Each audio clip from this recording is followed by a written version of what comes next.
Fa milions d'anys, quan la Terra es va convertir en el planeta que avui coneixem, tan sols era una nebulosa solar. A partir d'ací, es va crear l'atmosfera que va donar lloc als oceans.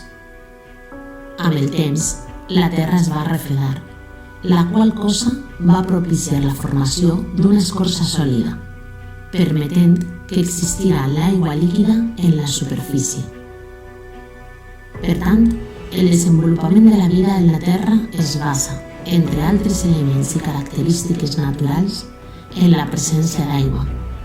Per això, parlar avui de l'aigua és parlar d'un dels recursos més importants per a la vida. D'ací la necessitat contínua de lluitar contra el canvi climàtic.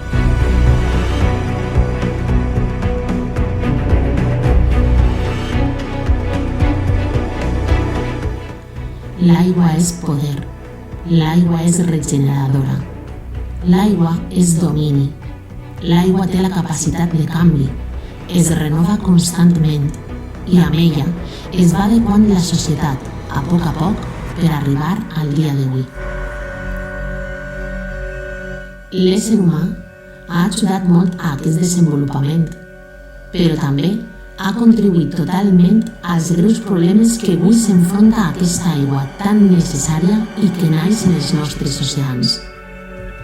La pujada del nivell de la mar, que està erosionant les costes, el calfament de les seues aigües, la contaminació marina, la sobreexplotació de les poblacions de peixos i la disminució de la biodiversitat marina serien alguns dels problemes que la humanitat té davant dels nassos moltes vegades sense immutar-se.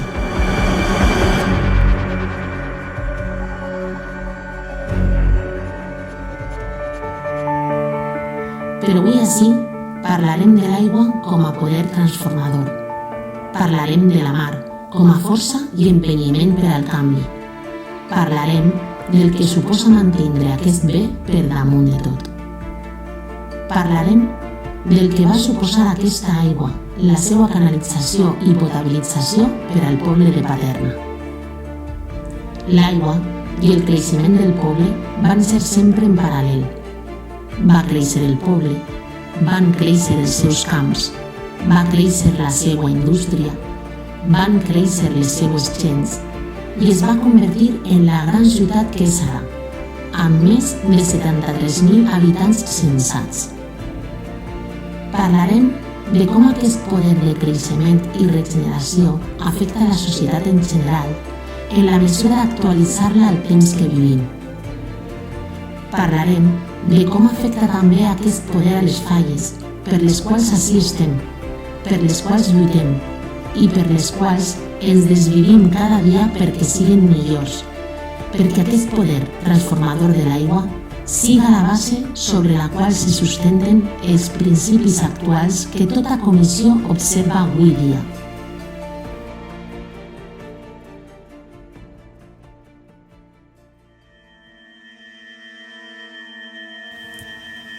Les comissions falleres són un moviment continu de canvi. En elles es troba el germen de la solidaritat, del canvi climàtic, del reciclatge, de les falles sostenibles, dels monuments ecològics.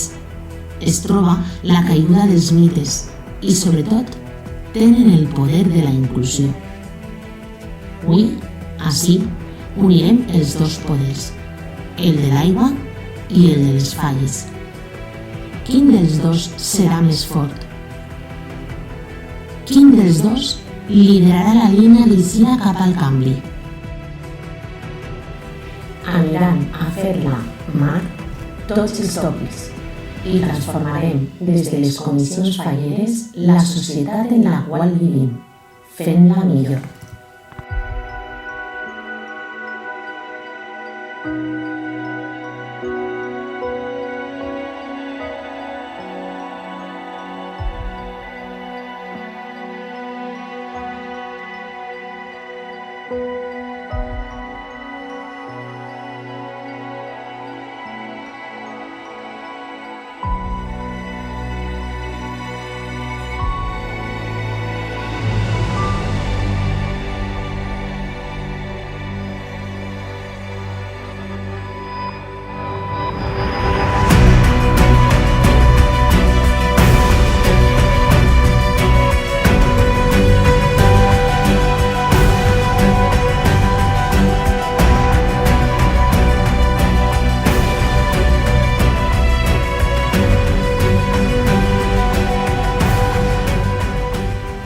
Senyores i senyors, fallers, amb tots vosaltres, el llibret de la comissió de la Falla, plaça 2 de Maig i voltants de Paterna per al 2023.